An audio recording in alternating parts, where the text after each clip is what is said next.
Hello students, कैसे हैं आप लोग? सब ठीक है? चलिए मज़े में। चलो सब खैर सही है। पिछले क्लास में हम लोग डायरेक्शन पूरा का पूरा पढ़ लिए थे और आज हम लोग रीजनिंग का दूसरा चैप्टर कैलेंडर चैप्टर पढ़ेंगे, जो किसी भी एग्जाम के व्यू से काफ़ी मज़ेदार भी है और क्वेश्चन भी पूछा जाता है। एसएससी में तो पूछा जाएगा इसका, एसएससी रेलवे इन सब चीज़ों में तो निश्चित ही पूछा जाता है और बहुत मज़ेदार इंटरेस्टिंग सब चैप्टर है। एकदम मजा आने वाला आपको पढ़ने में। पहले बता देते, देखो एक बात जान लो आप कि रीजनिंग जो है ना चैप्टर, वो रीजनिंग सब्जेक्ट नहीं है। यदि एक रीजनिंग सब्जेक्ट होता ना तो हम लोग ऑनर्स करते, इस पर पीजी करते। इसलिए ये सब्जेक्ट उब्जेक्ट है नहीं। मैथ से ऑनर्स होता है, सब्जेक्ट किसी भी सब्जेक्ट से ऑनर्स करते हैं, पीजी करते हैं, जो सब्जेक्ट होता है। लेकिन रीजनिंग है क्या? रीजनिंग से आप ऑनर्स करते हैं, पीजी करते हैं? नहीं। तो पहले ही दिमाग से निकाल दो कि ये सब्जेक्ट नहीं है, इसलिए टफ होने वाला कुछ भी नहीं है। लॉजिक लगाना है, अपना तर्क शक्ति देना है। जिसका जितना अच्छा लॉजिक उतना अच्छा उसका बनेगा। ऐसा कुछ खास नहीं है, लेकिन हम लोग यहाँ देखेंगे एकदम से आपको रटने की कोई जरूरत नहीं। कहीं भी आपको हम ये नहीं कहेंगे कि आप याद कर लो, कोड याद कर लो, ऑड डे याद कर लो, ये याद कर लो, वो याद कर लो। कहीं कुछ भी नहीं करने वाले हैं। मजा आएगा एकदम सीखने में, कहीं भी कोई दिक्कत नहीं आने वाला है। और एकदम एक कॉन्सेप्ट पे पूरा का पूरा रीजनिंग हम लोग खत्म करेंगे कैलेंडर चैप्टर को। ठीक है, चलो तो फिर हम लोग यहाँ आते हैं, कैलेंडर पे थोड़ा ध्यान देते हैं। ठीक है ना, हम लोग चैनल पे आते हैं तो ज़्यादा से ज़्यादा पढ़ाई की बात करेंगे, फिर हंसी मजाक तो होगा ही होगा। फिर संडे संडे को हम लोग संडे टॉक कर लेंगे कभी कभी आके। आप कुछ बताना, हम कुछ बताएंगे, कुछ शेयर करेंगे। फिर हम अपने बारे में कि यार रिजल्ट कैसे आता है, या आपको कोई दिक्कत हो तो जो मेरा अपना एक्सपीरियंस हुआ खुद का वो हम आपको बताएंगे। ठीक है ना। तो देखो कैलेंडर में सबसे पहले हम लोग ईयर के बारे में जानते हैं, वर्ष के बारे में। तो दो तरह का होता है, एक तो नॉर्मल ईयर साधारण वर्ष, और दूसरा होता है लीप ईयर, जिसको हम लोग कहते हैं अधिवर्ष, या आप जानते हो लीप ईयर साधारण भाषा में। देखो नॉर्मल ईयर में क्या होता है, 365 दिन होता है, जबकि लीप ईयर में क्या होता है, 366 दिन होता है। ये ध्यान रखना है हमेशा। नॉर्मल ईयर में कितना दिन, 365 दिन, जबकि लीप ईयर में 366 दिन। क्यों होता है भाई? क्योंकि फरवरी इसमें 28 दिन और इसमें फरवरी 29 दिन, एक दिन ज्यादा होता है फरवरी में, इसलिए क्या होता है 366 दिन। दूसरी क्या खासियत है लीप ईयर पहचानने की, कि इसमें जब हम लोग 4 से भाग देते हैं तो रिमाइंडर क्या होता है, 0 होता है। एक भी शेष नहीं बचता है उस वर्ष में भाग देने से। तो हम लोग समझ जाते हैं क्या लीप ईयर है। इसका एग्जाम्पल जैसे 2001, 2005, 1947, 4 से भाग नहीं लगे तो वो नॉर्मल ईयर, और 4 से पूरा पूरा भाग लग जाए तो लीप ईयर होता है। ठीक है, यहां तक तो ठीक है। तो फिर इसको चेक कर ले कि ये लीप ईयर है या नहीं, कौन सा है इसमें, ये चेक कर लेते हैं। तो जैसे इसमें 4 से भाग दो, 4 से आप भाग देने का चेक करने का तरीका आप लोग मैथ में बचपन से पढ़े होंगे कि लास्ट के यदि 2 डिजिट 4 से कट जाए तो पूरा का पूरा कटता है। तो ये कट रहा है, इसलिए ये लीप ईयर है। इसमें 4 से भाग देते हैं तो देखो 23 चौका 92, ये कट रहा है 4 से 92, इसलिए ये लीप ईयर है। और 4 से इसमें भी देखते हैं, भाग देकर देखते हैं तो क्या 4 से ये 82 कटता है क्या? नहीं कटता है। और 4 से 82 82 नहीं कटता है। इसी वजह से हम लोग क्या कह सकते हैं कि ये लीप ईयर नहीं है। लेकिन ये तो हम लोग सब कुछ जानते हैं, सब कोई जानते हैं, लेकिन जैसे ही सेंचुरी लीप ईयर की बात करते हैं, सेंचुरी लीप ईयर पे आते हैं, तो फिर क्या दिक्कत होती है हम लोग सामने, कि देखो सेंचुरी लीप ईयर में हम लोग 4 से भाग नहीं देकर 400 से भाग देकर देखते हैं। ठीक है, नहीं तो अपना कॉन्सेप्ट यहाँ गलत हो जाएगा। जैसे आप समझो बात को, इसमें 4 से तो भाग लग रहा है, 4 चौका 16, 2 18, 2 पर 0, 4 5 20, कट गया कंप्लीट। लेकिन ये लीप ईयर नहीं है। क्यों नहीं है? क्योंकि सेंचुरी का ईयर जैसे ही आ जाए तो हम लोग 400 से भाग देकर देखेंगे, नॉट की 4 से। ये ध्यान रखना है, हमेशा समझना है। ठीक है ना। सेंचुरी वर्ष में हमेशा ध्यान रखना, शताब्दी के वर्ष में सेंचुरी ईयर में। 1900 में देखो 400 से भाग देकर कट रहा है क्या? नहीं कट रहा है, ये भी लीप ईयर नहीं है। लेकिन 1600 में 400 से भाग देकर देखो तो क्या कट रहा है क्या? तो ये लीप ईयर है। 2000 में देखो ये कट रहा है, इसलिए ये लीप ईयर है। तो हम लोग लीप ईयर का कॉन्सेप्ट यहाँ पर समझे। इसको आपको नोट करने लायक लगे तो नोट करो, फिर हम लोग आगे बढ़ते हैं। ठीक है ना, ध्यान देंगे अब आगे। चलिए तो देखिए, हम लोग पहला एक क्वेश्चन हम आपसे पूछते हैं कि बताओ इन चारों में सबसे अलग कौन है, डिफरेंट कौन है। ऑड मैन आउट करना है आपको, इसमें से सबसे विषम को छांटिए, तो कौन सा होगा आपका आंसर। तो देखिए हम लोग कैसे आंसर क्या होगा ध्यान देंगे यहाँ पे। सबसे पहले देख लो, इसमें तो लीप ईयर का ही कॉन्सेप्ट लगना है या नॉर्मल ईयर का। तो देखते हैं ये लीप ईयर है क्या, 4 से भाग दो, लीप ईयर नहीं है। ये लीप ईयर है, 400 से भाग दो, इसमें सेंचुरी का ईयर आ गया, इसलिए 4 से नहीं 400 से। नहीं कटा, नहीं है। इसमें देखते हैं 4 से भाग दो, 23 चौका 92, ये कट गया, लीप ईयर है, जबकि ये लीप ईयर नहीं है, तो ये सबसे अलग हो गया ना, इसलिए अपना ये आंसर। क्वेश्चन कभी कभी ऐसा आ सकता है। अब हम लोग क्या देखते हैं कि आपको वर्ष में लीप ईयर निकालना होगा। इधर वर्ष दिया है और इधर हम आपसे लीप ईयर पूछते हैं कि कितने लीप ईयर होंगे इसमें। जैसे हम आपसे ये पूछे कि बताओ 5 साल में, प्रथम 5 साल में कितने लीप ईयर होंगे, तो 1 लीप ईयर होंगे। क्या करना है आपको, 4 से भाग देना है और पॉइंट में नहीं लिखना है, 4 का 4 एक बार में कटा तो 1 ही लिखना है, 1 ही लीप ईयर होगा। जैसे हम आपसे पूछेंगे कि बताओ 10 साल में कितना लीप ईयर, तो 4 दूनी 8, कितने लीप ईयर, 2। हम कहेंगे 25 साल में भाई कितना लीप ईयर, तो 4 से 4 छके 24, तो कितना, 6 लीप ईयर। हम कहेंगे चलो बताओ पहले 100 वर्ष में कितने लीप ईयर, तो पहले 100 वर्ष में कितने लीप ईयर हम आपसे पूछे, तो 4 से इसमें भाग देंगे तो आप क्या बोलेंगे, 25 लीप ईयर होता है। लेकिन आपका गलत हो जाएगा, ध्यान दो कैसे सोचिएगा। हम बोले प्रथम 100 वर्ष में, हम ये नहीं बोले कि 1500 से 1600, 1800 से 1900, 2000 से 2100, हम ये नहीं बोले। हम बोले प्रथम 100 वर्ष में कितने लीप ईयर होते हैं, तो 4 से भाग देंगे तो 4 से 25 बार में गया तो 25 लीप ईयर होगा। लेकिन आप हमें एक बात बताओ, हम तुरंत आपको भी बताए थे कि जब सेंचुरी का वर्ष आ जाए तो सेंचुरी के ईयर में 4 से नहीं, कितने से भाग देते हैं, 400 से भाग देकर देखते हैं। तो 400 से भाग देकर देखेंगे इसमें, तो 400 से भाग देंगे तो देखो कट रहा है क्या, नहीं कट रहा है, नहीं कट रहा है, इसलिए एक जो 100वां वर्ष है वो लीप ईयर नहीं है, तो एक इसमें से माइनस कर दो तो कितने लीप ईयर हो जाएंगे, 24। इसी तरह से मैं आपसे पूछते बताओ 200 वर्ष में कितना लीप ईयर, तो बताओ बताओ। चलो देखो, आप बोला करो, आप वैसे वहां बोलोगे हम सुनाई दे देगा, ठीक है ना। तो 24 100 वर्ष में, तो 200 वर्ष में 24 दूनी 48। हम कहेंगे भाई बताओ 300 वर्ष में कितने लीप ईयर, तो 24 दिया 72। लेकिन जैसे ही हम आपसे ये पूछेंगे कि बताओ 400 वर्ष में कितने लीप ईयर, तो बताओ क्या होगा, तो आपको लगेगा 24 चौका 96 हो तो गया, फिर गलत तो होना ही है आपका। क्यों, देखो ये जो 400वां वर्ष है, तो क्या बताओ ये लीप ईयर है या नहीं है, सेंचुरी का ईयर आया और जैसे ही सेंचुरी ईयर आया, बताओ हम क्या बताए कि यहाँ 4 से नहीं कितने से भाग देना है, 400 से भाग देना है। तो जब हम 400 से भाग देंगे तो ये पूरा पूरा कट रहा है, इसलिए ये भी एक लीप ईयर है। और लीप ईयर जैसे ही है तो 96 + 1 कितना हो गया अपने पास, 97 लीप ईयर हो गया, ठीक है ना। चलो जल्दी फटाफट इसको नोट करेंगे, फिर हम लोग आगे देखते हैं, ठीक है ना। चलिए आगे देखते हैं, करते हैं आगे बनाते हैं।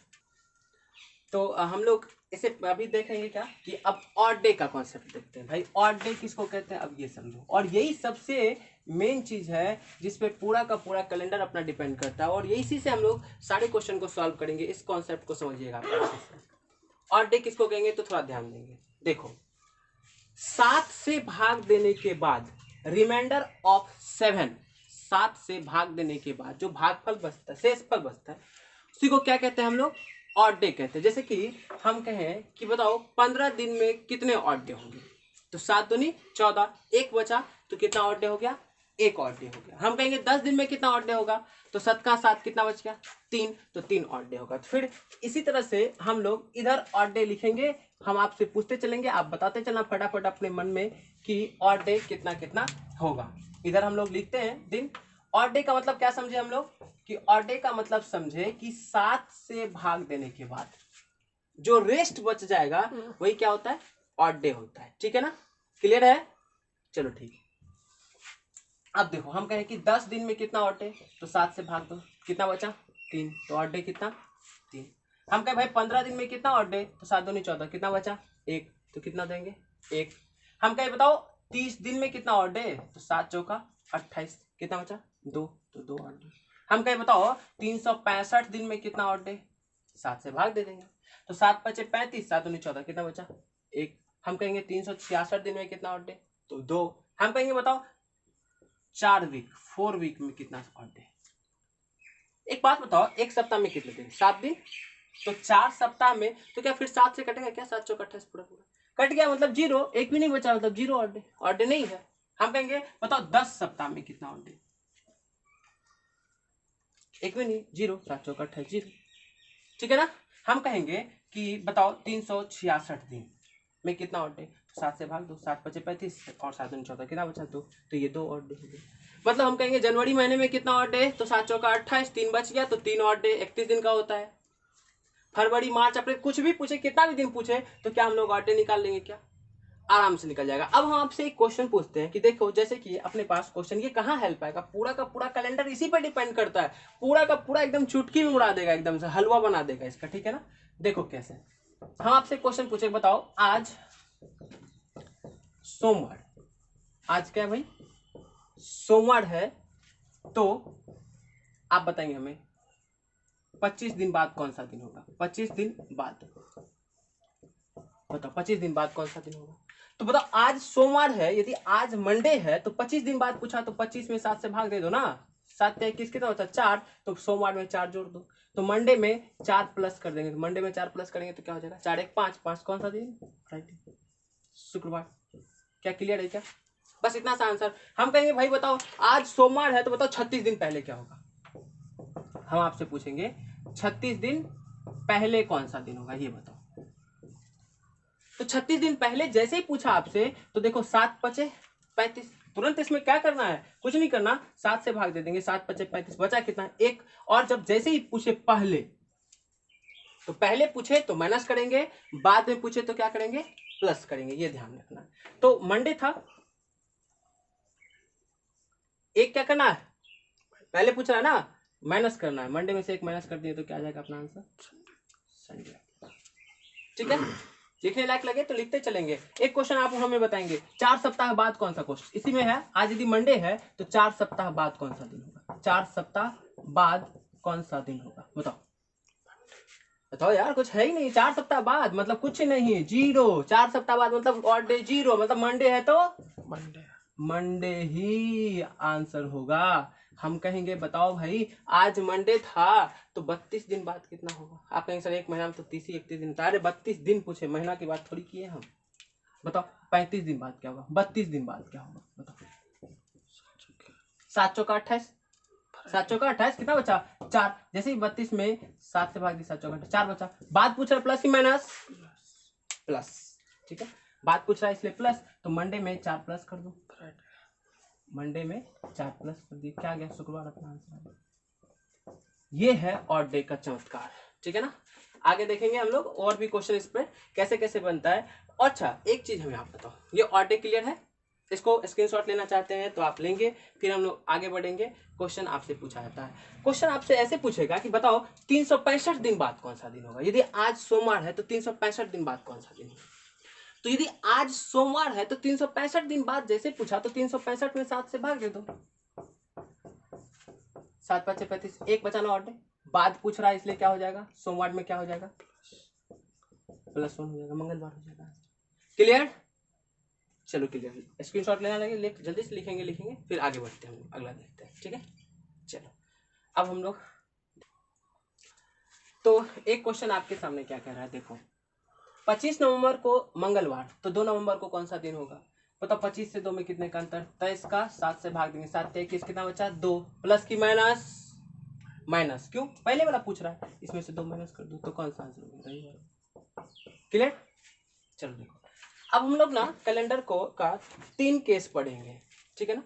कैसा कैसा क्वेश्चन पढ़ेंगे, जैसे केस 1 में सबसे पहले हम लोग केस 1 से सीखते हैं, तो केस 1 में क्या क्वेश्चन होगा हम लोग ध्यान देते हैं इधर।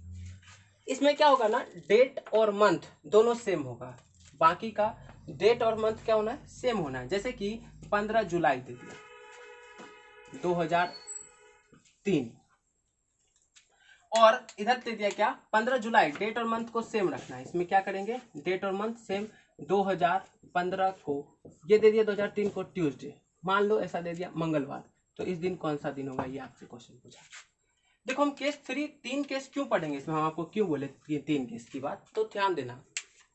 एक में क्या किया कि डेट और मंथ दोनों सेम कर दिया, ईयर चेंज कर दिया, दूसरे में क्या करेगा आपका कि ईयर को सेम कर देगा, इस दोनों को चेंज कर देगा, और तीसरे केस में क्या करेगा तीनों का तीनों चेंज कर देगा। इससे आगे कुछ होगा क्या, इससे आगे कुछ भी नहीं होगा, इससे आगे कुछ नहीं पूछेगा, या तो ये दोनों सेम ये चेंज, या तो ये सेम और ये दोनों चेंज, या तो तीनों का तीनों चेंज। हम लोग तीनों पढ़ लेंगे, उसके बाद फिर आगे देखेंगे, आपको आपका जन्मदिन निकालना भी सिखा देंगे हम लोग यहीं पे। तो देखो कैसे सॉल्व करेंगे इस चीज को, ध्यान देंगे हम लोग, समझेंगे, ठीक है। ये डेट भी सेम है और मंथ भी सेम है। अब करना क्या हम लोग को, इसमें देखना है कितने दिन का अंतर है, 2003 से 2015 में कितना वर्ष 12 वर्ष, अब एक बात बताओ, यदि हम आपसे ये कहें कि एक वर्ष में ऑड डे कितना, 365 दिन एक वर्ष में, तो ऑड डे कितना, 7 से भाग देंगे, एक बचा, ठीक है ना, नॉर्मल ईयर में तो एक, तो 12 वर्ष है, तो 12 वर्ष में कितना ऑड डे हो जाएगा, 12, एक वर्ष में एक ऑड डे, तो 12 वर्ष में 12। उसके बाद हम आपसे ये पूछ रहे हैं, जब लीप ईयर आता है तो ऑड डे कितना हो जाता है, 2। तो ये तो 12 ईयर है, तो इसमें पहले लीप ईयर कितना है ये अलग लिख देते हैं, तो 4 से भाग देंगे, 4 से 12, 3 ठो लीप ईयर, सॉरी हाँ 4 से 12 3 ठो, कौन सा हो जाएगा, 2004, 2008 और 12, ये 3 लीप ईयर हो जाएगा। तो एक बात बताओ, 12 वर्ष में 12 ठो ऑड डे और 3 ठो लीप ईयर है, तो 3 ठो एक्स्ट्रा ऑड डे और ना, तो 12 3 15, तो ऑड डे कितना आ गया भाई, 15 आ गया। इसमें फिर से 15 7 से जैसे ही ज्यादा है 7 से भाग देंगे, 7 दूनी 14, कितना बचा, 1, तो हम लोग एक, बताओ बाद वाला पूछ रहा है या पहले का, बाद वाला ना, तो प्लस की माइनस, प्लस करेंगे तो प्लस करेंगे, एक तो ट्यूसडे में एक प्लस करेंगे तो आंसर आएगा अपना बुधवार, वेडनेसडे। किसी को कोई दिक्कत समझने में, बिल्कुल नहीं। हम जब क्लास में पढ़ाते हैं अपने यहाँ पे, तो वहां भी ऐसे ही पूछते हैं, क्या दिक्कत, क्या किसी को समझ में आ रहा है, नहीं आ रहा तो आप पूछेंगे, तो ऐसे ही आपको दिक्कत नहीं होगी। हालांकि जो भी आपके मन में क्वेश्चन आएगा ना, वो हम पहले ही आपको बोर्ड पे बता देंगे, इसलिए आपको टेंशन लेने की जरूरत नहीं। क्लियर है। एक क्वेश्चन और हम लोग करते हैं, ध्यान देंगे। मान लो कोई सा क्वेश्चन आ गया, मान लीजिए हम दे दिया आपको कि बताओ 25 जनवरी, कुछ भी दे देते हैं, 2000, 1905, 1910, कुछ भी दे सकते हो आप, मान लेते हैं 2002 को सोमवार, ठीक है ना, 25 जनवरी 2002 को कौन सा दिन है, सोमवार। तो हम आपसे क्वेश्चन पूछे कि 25 जनवरी 2013 को कौन सा दिन। देखो पहला केस पढ़ रहे हैं तो हम आपको पहले ही बताए कि पहले केस में क्या होगा, डेट और मंथ क्या होना है, सेम होना है, केवल और केवल किसमें चेंज होगा, तो ईयर में चेंजिंग होगा, ये ध्यान रखना है।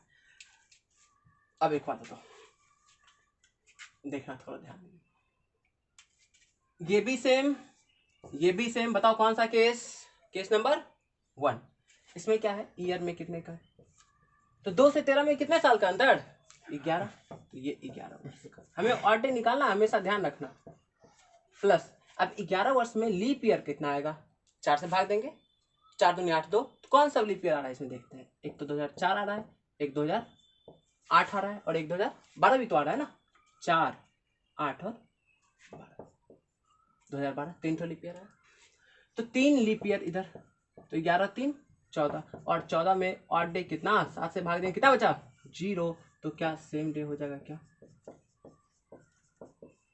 कोई दिक्कत, कोई दिक्कत नहीं। तो पहले केस समझ में आया, बनेगा क्वेश्चन, दिक्कत भी नहीं। केस 2 पे चले, तो चलते हम लोग केस 2 पे, ध्यान।